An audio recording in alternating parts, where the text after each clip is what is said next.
अखंडानंदबोधाय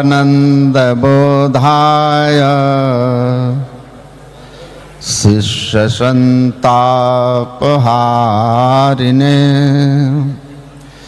सच्चिदानंदरूपाय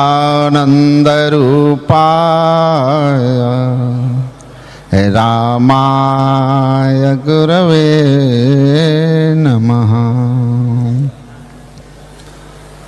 धन्य धन्य सद्गुरु सुखदा महिमा कही न जाए। जो कुछ कहूँ तुम्हारी कृपा मौतें कछु न बसा।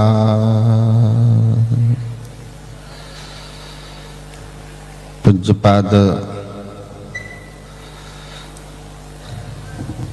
वर्तमान आचार्य श्री के पावन पाद पद्मों में नमन।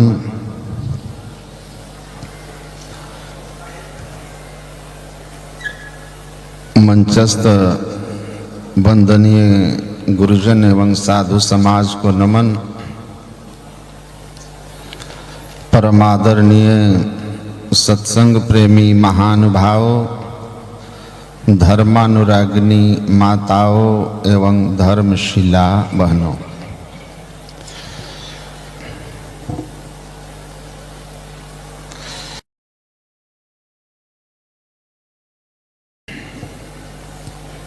गुरु को सिर पर राखिए, चलिए आज्ञा माहि। कह कबीर ता दास को, तीन लोक भय नाही। सद्गुरु महाराज के ज्ञान को अपने सिर पर धारण करके जो चलते हैं उनको तीनों लोक में किसी का भय नहीं होता।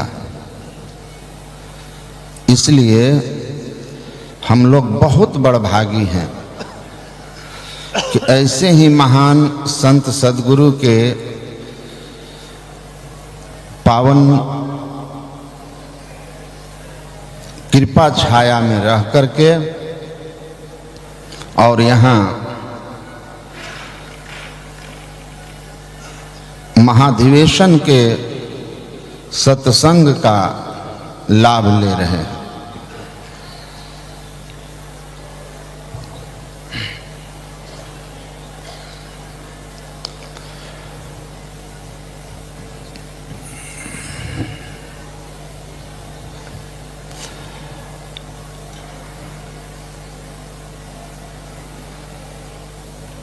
संत पलटू साहब ने कहा है, लाखों मौनी फिरे लाखों बाघ हम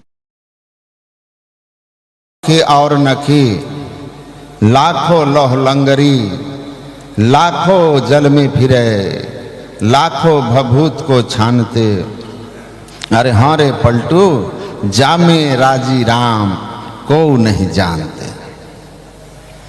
पलटू साहब ने कहा, मैं भी कुप्पा घाट में ही रहता हूं,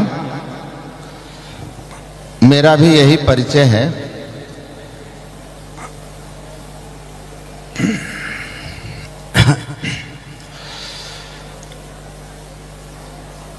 नहीं, कई लोगों को थोड़ा सा परेशानी होती है कि बाबा कहाँ से आए हैं, तो मैं भी भागलपुर कुप्पा घाट में ही रहता हूं।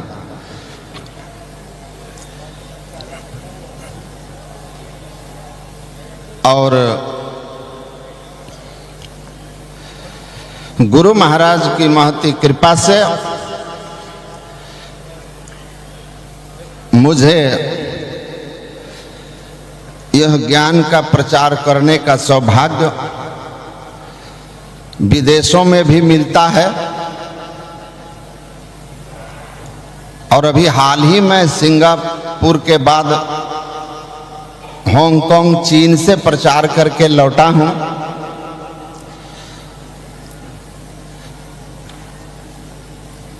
और मैं इसलिए बता रहा हूं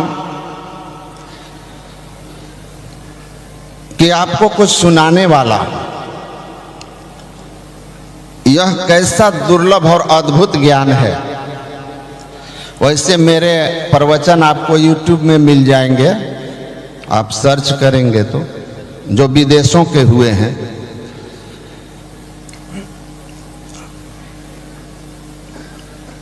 मैं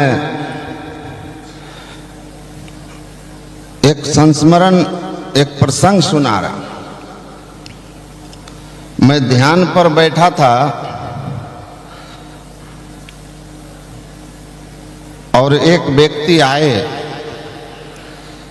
समुद्री किनारा था, उस किनारे पर मैं ध्यान पर बैठा हुआ था एकांत में जाकर। जब मेरी आंख खुली तो देखा कि बहुत लोग उस विदेश की धरती पर हमारा मोबाइल से फोटो ले रहे हैं।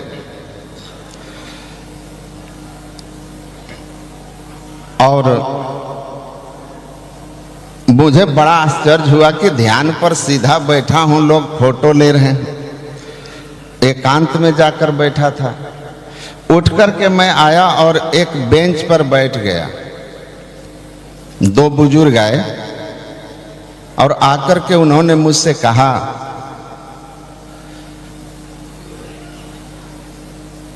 You are from India? या। What were you doing sitting in that posture? We have not ever seen anyone else except the statue of Buddha sitting in this posture. मैंने भगवान बुद्ध के अतिरिक्त इस तरह के आसन में बैठे हुए आज तक किसी को नहीं देखा, किसी को नहीं देखा।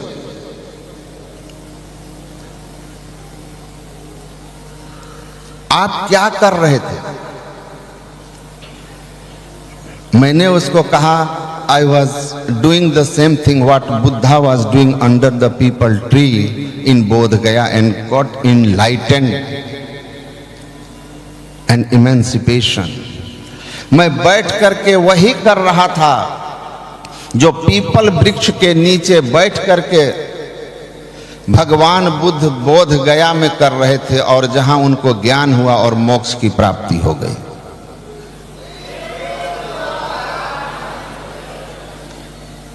मुझे आश्चर्य लगा, एक बौद्धिस्ट कंट्री, एक बौद्धिस्ट बुद्ध को मानने जानने वाला देश बुद्ध के ज्ञान को ही भूल गया है। उसके लिए यह आश्चर्य था कि इस तरह से जो हम लोग बैठते हैं, सम आसन आसीन सम काय यथा सुखम हस्ता उत्संग आधाय स्व नासाग्र कृत्य क्षण, हम भूल गए, वो भूल गए। मैंने कहा, I have come here to make you understand the same knowledge what Buddha was propagated for the betterment of the world. मैं वही ज्ञान आपको सुनाने के लिए आया हूं जो बुद्ध ने दुनिया के कल्याण के लिए सुनाया था। तो ये ज्ञान कितना दुर्लभ है, कितना सौभाग्य है हम लोगों का। नहीं तो आप इस महाकुंभ में हैं और गुरु महाराज के ज्ञान को देख लीजिए। कोई कांटों तले हैं, कोई पानी के नीचे हैं और कोई कहीं और है। लेकिन जामे राजी राम को नहीं जानते, इससे राम राजी नहीं होते, न राम का कृपा हमें प्राप्त होता है। पूज्यपाद पधार रहे हैं, बोलिए श्री सद्गुरु महाराज की जय। वहां है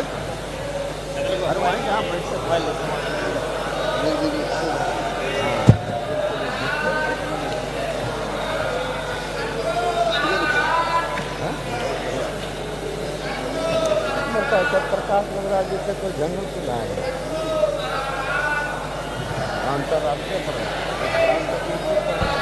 श्री सद्गुरु महाराज की जय।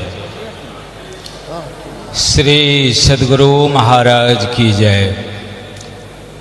श्री सद्गुरु महाराज की जय। श्री सद्गुरु महाराज की जय। श्री सद्गुरु महाराज की जय। अब हम लोग बैठ जाएं और पूज्य स्वामी सत्य प्रकाश बाबा अपने प्रवचन को पूरा करने की कृपा करें। श्री सद्गुरु महाराज की जय। बैठ जाइए।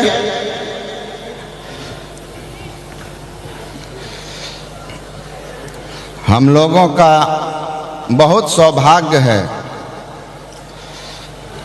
कि हम लोग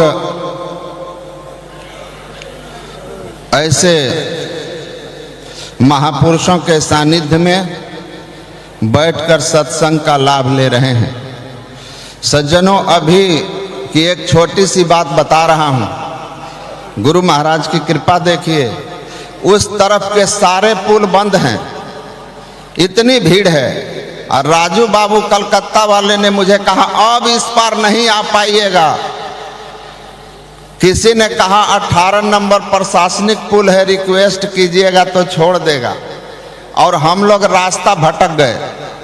18 खोजने में हम लोग 16 नंबर पुल पर चले गए। और उस समय फोन आया स्वामी कृष्ण वल्लभ बाबा का कुप्पा घाट से कि हुजूर आज बहुत मुस्कुरा रहे हैं सुबह सुबह। और मोबाइल में इशारा करके देखते हैं, खुलवा करके देखते हैं यहाँ का कार्यक्रम। और अभी खूब मुस्कुरा रहे हैं, देखिए ना।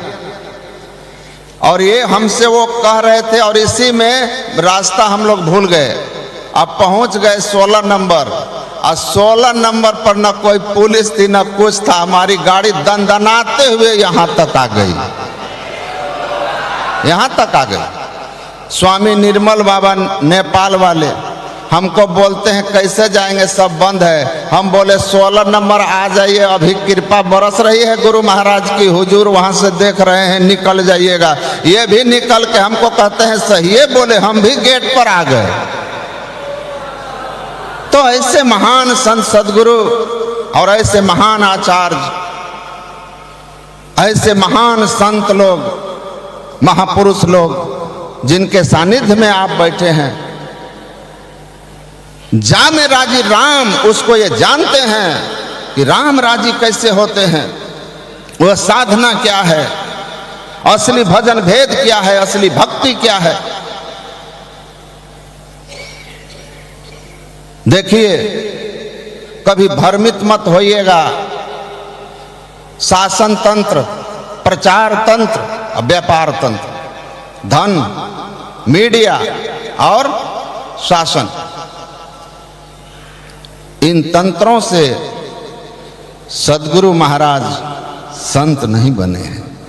ना हम लोग इन बातों पर भरोसा करते हैं। हमारे गुरु महाराज गुफा मेड संत थे और इसलिए उनका अस्तित्व इनमें से कोई कभी मिटा नहीं सकता। और इन तीन में से तीनों के सहारे आप बनेंगे तो कोई एक दिन आपको गिरा भी देगा। अंतर साधन करके आत्मोन्नति के शिखर पर पहुंच करके गुरु महाराज ने कहा,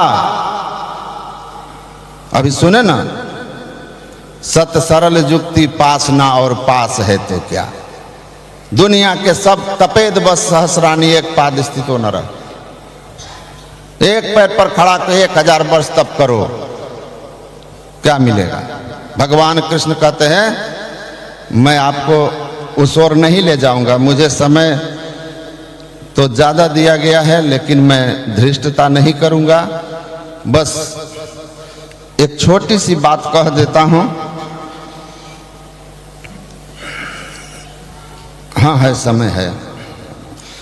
हम लोग थे वृंदावन में, ये जानना आपको जरूरी है। पूज्य बाबा लोगों ने साधना की है, गुरु कृपा पाई है, उनको अनुभव है। मैं बस इतना कह देता हूं कि हम लोग वृंदावन में थे पिछले साल। हाँ, आप लोगों को असुविधा होती है, शिकायत भी आप करते हैं, लेकिन मैं आपको कहता हूं कि ये जो हमारी महासभा है, ये भले ही किसी कारण से व्यवस्था अच्छी ना कर पा रही हो, लेकिन इन लोगों के मन में एक भाव दृढ़ता से बैठा हुआ है कि हमारे गुरु महाराज को ज़्यादा से ज़्यादा लोग जाने, उनका ज्ञान ज़्यादा से ज़्यादा फैले, और इसीलिए ये लोग दूर दराज ले आते हैं सत्संग कार्यक्रम को, और आपको व्यवस्था नहीं दे पाते हैं तो आप लोगों को परेशानी होती है, हम लोगों को भी होती है। लेकिन गुरु महाराज के नाम पर हम लोगों को सब जो है ना हंसते मुस्कुराते हुए गुरु कृपा समझ करके, सत्संग तप समझ करके इसको स्वीकार कर लेना चाहिए। और इस तरह के जब भी कहीं कार्यक्रम हो तो व्यवस्था बने ना बने, लेकिन एकदम पहुंच जाना है, पहुंच जाना है।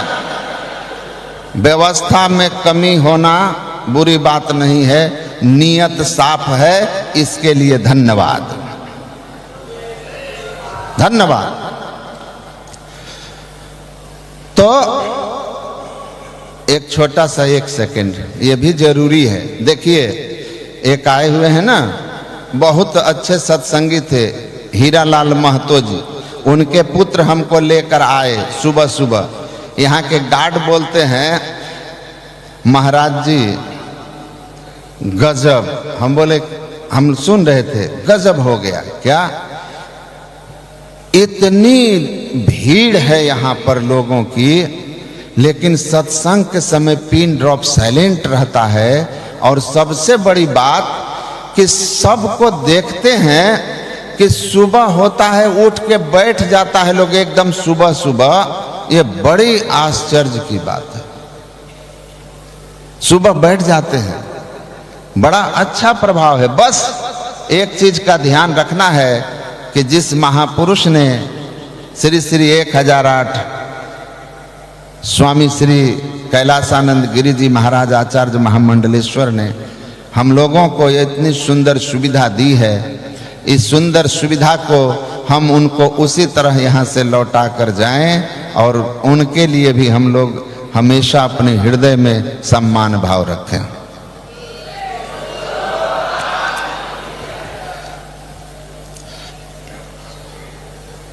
तो मैं कह रहा था कि वहां पर उन्होंने, हम लोगों की बातचीत होने लगी, कहा महाराज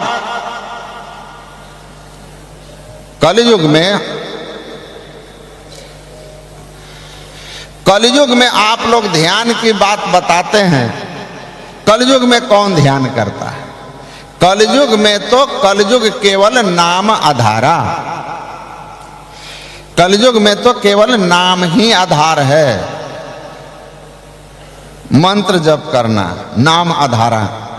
तो मैंने उनसे कहा कि अच्छा तो ये बताइए कि भगवान श्री कृष्ण, अच्छा ठीक, भगवान श्री कृष्ण ने कहा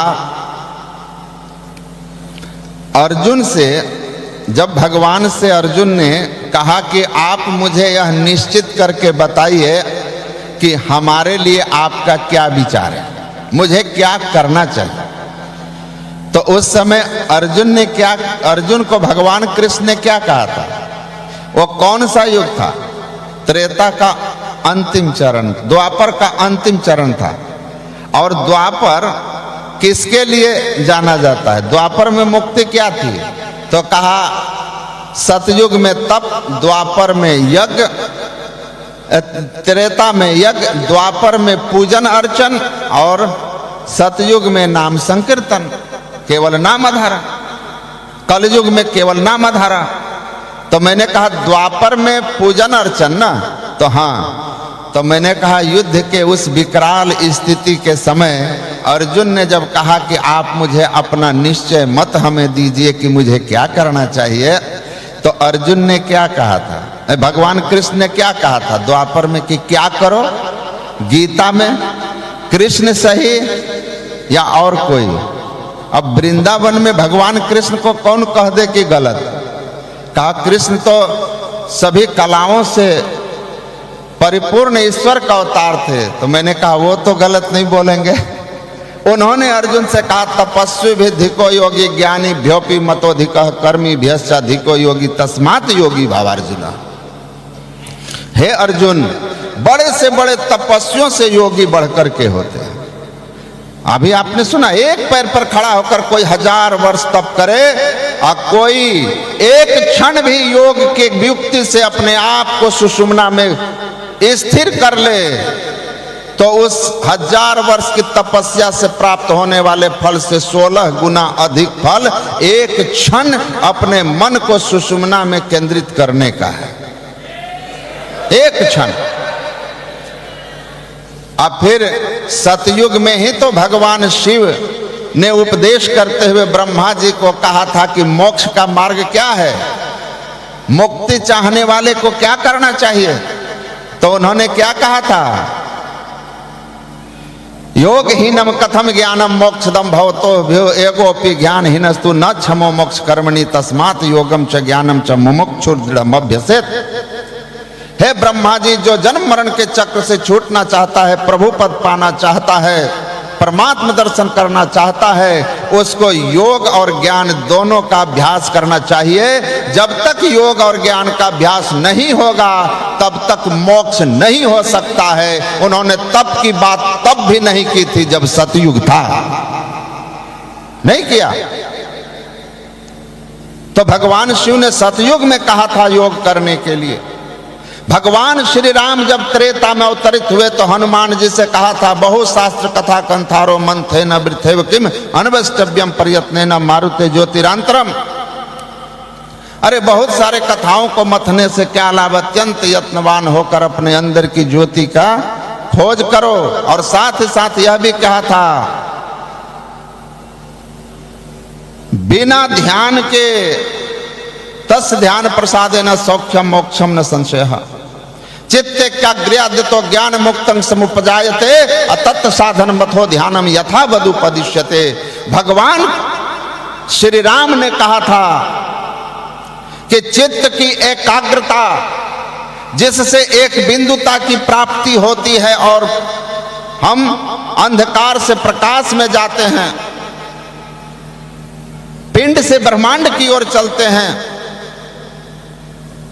उसका साधन ध्यान है। और उसी ध्यान के प्रसाद से सौख्यम परम सुख मोक्षम जन्म मरण के चक्र का अंत ईश्वर का दर्शन प्राप्त होता है। भगवान राम स्वयं त्रेता में हनुमान जी को ध्यान करने का उपदेश दिए।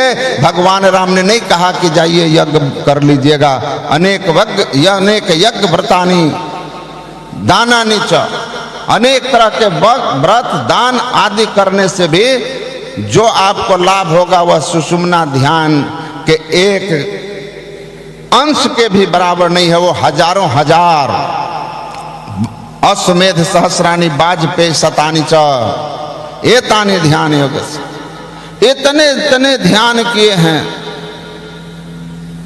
1000 वर्ष अश्वमेध यज्ञ, सैकड़ों वाजपेयी यज्ञ। आप इन यज्ञों का वर्णन सुनेंगे तो आपका दिमाग घूम जाएगा। अश्वमेध तो आप जानते ही हैं, भगवान श्री राम का हुआ था। लेकिन वाजपेयी यज्ञ में सारी व्यवस्था वैसी ही होती है, बस बाज का अर्थ घोड़ा होता है। पुरोहित मंत्र से अग्नि को, घोड़ा को प्रकट कर देते हैं और वो घोड़ा अश्वमेध के घोड़े की तरह सारे धरती का भ्रमण करता हुआ सबको जीत करके वापस आता है। और फिर मंत्र के द्वारा उस घोड़े को उसी अग्नि कुंड में समाहित करके और इस तरह से मान लिया जाता है कि यज्ञ पूरा हो गया। ऐसा 100 वाजपेयी यज्ञ कौन करेगा? इससे पुरोहित ही न मिलेंगे, ना इससे कोई अब राजा बचे। ऐसा भी कोई कर लिया है तब भी सुषुम्ना ध्यान का जो फल है, कितने देर का, क्षण मात्र का, उस फल के बराबर नहीं है। मोक्ष जब होगा तो ध्यान से होगा। भगवान राम ने भी त्रेता में कहा, भगवान कृष्ण द्वापर में कहते हैं तपस्वी से बढ़कर योगी, अनेक शास्त्रों को जानने वाले शास्त्र ज्ञानी से बढ़कर योगी, अनेक तरह के बड़े बड़े कर्मकांड करने वाले द्रव्य में यज्ञ करने वाले, उनसे बढ़कर के योगी। इसलिए हे अर्जुन योगी बनो। योगी कैसे बनेंगे? तो कहा सर्व द्वाराणि संयम्य मनो हृदय निरुद्ध च मूर्धन्याधायात्मनः प्राणमास्तितो योग धारणम। अपने फैली हुई दृष्टिधारों का संपूर्ण इंद्रियों के घाटों से सिमटाव करके 10वें द्वार में केंद्रित कर लीजिए, मूर्धा में केंद्रित कीजिए, पिंड से ब्रह्मांड की ओर आप चले जाएंगे। तो गुरु महाराज इसी को कहे सत सरल युक्ति, बिंदु और नाद की साधना। और कलयुग में तो जितने भी संत हुए, संत कबीर साहब क्या कहते हैं? ध्यान की ही तो पूरी महिमा कबीर ने गाया है। जितने संत हैं सब ध्यान की महिमा गाए। कबीर कौन से युग में ध्यान किए थे? पलटू दास कौन से युग में ध्यान किए थे? गुरु नानक देव कौन सा युग में ध्यान किए थे? प्रथम ही धारो गुरु को ध्यान हम लोग भी करते हैं। तो मैंने कहा, वहाँ तो वार्ता लंबी थी, मैंने कहा आपके अनुसार जो युगों का आपने वर्णन किया है वे तो सही नहीं। और स्वयं भगवान बुद्ध इस युग में हुए जो ध्यान करके ही मोक्ष पाए और ध्यान का ही प्रचार किया। जितनी संत परंपरा है, बाहरी और पंथाई भावों को हटाकर संतों के मूल एवं सार विचारों को ग्रहण किया जाए तो यही सिद्ध होगा कि सब संतों का एक ही मत है। तो आपके अंदर में जो है ना अमृत है, वो अमृत यहाँ पर कलश में रखा था, छलका था 4 जगह जयंत के द्वारा, तो यह तीर्थ हो गया। लेकिन संत लोग कहते हैं कि वो तो तब छलका था, तुम्हारे अंदर में भी है। ओम सीतासिते यत्र संगमो तत्रापुल मुत्पतंति ये वै तन्वम विसर्जन्ति धीरास्तो जनासो अमृतत्वम भजन्ते। वेद भगवान कहते हैं जहाँ शीत और अशीत नदियों का संगम है, शीत और अशीत नदियों के संगम पर जो अपने को स्थिर करता है, धीर बन करके, धैर्यवान बन करके जो साधन करता है, वह अमृत तत्व को प्राप्त करता है, अपने अंदर में अमृत तत्व प्राप्त करता है। ये शीत और अशीत नदियों का वर्णन, ये शीत और अशीत नदियां क्या हैं? गुरु नानक कहते हैं अरु उसन सीति विधि सोई, ताकि गतिमति अवर न जाने, गुरु बिनु समझ न होई। ये जो ध्यान है ना, उष्ण और शीत दोनों को एक करना है। उष्ण और शीत नदी का संगम, गर्म नदी और ठंडा नदी। देखिए सूर्य गर्म होता है, चंद्रमा शीतल, इसीलिए दाहिनी आंख से निकलने वाली दृष्टिधार को सूर्य नाड़ी कहते हैं और इसलिए इसको गर्म नाड़ी भी कहते हैं। यह रजोगुनी होती है, श्वेत गंगा की धारा भी कहते हैं। और बाईं आंख से निकलने वाली दृष्टिधार इसको चंद्र नाड़ी कहते हैं। चंद्रमा शीतल है इसलिए शीत नाड़ी भी कहते हैं। और इन दोनों नाड़ियों को, ये योग नाड़ी हैं, इन दोनों नाड़ियों को जो एक जगह मिला देता है, चांद सूर घर एक के लावे सन्मुख दृष्टि जमाई, अब ब्रह्म ज्योति को करो उजेरो अंधकार मिट जाई, संगम पर संध्या करो नित भाई। कौन से संगम पर? गंग जमुन सरस्वती संगम पर संध्या करो नित भाई। गंगा और जमुना और सरस्वती के संगम पर नित्य संध्या करो। जो गंगा जमुना और सरस्वती का संगम तुम्हारे अंदर में ईश्वर कृत है, जिसकी रोज हम लोग महिमा गाते हैं, अंतर सत्संग में गाते हैं। गुरु महाराज कहते हैं तुम्हारे अंदर में एक संगम है, त्रिवेणी संगम, उसमें तुम स्नान करो। जो इस संगम के मर्म को जानते हैं, इस कूप गगन के बीच यारो जहां सुरती का डोर लगा होता है, सगुरा हो सुनित उठ पर से निगुरा जल नहीं पावता है। बिन हाथ के ताल मृदंग बजे, बिन जंत्री जंत्र बजावता है, पलटू बिन कान के हम सुना, बिना कोई शख्स बजावता है।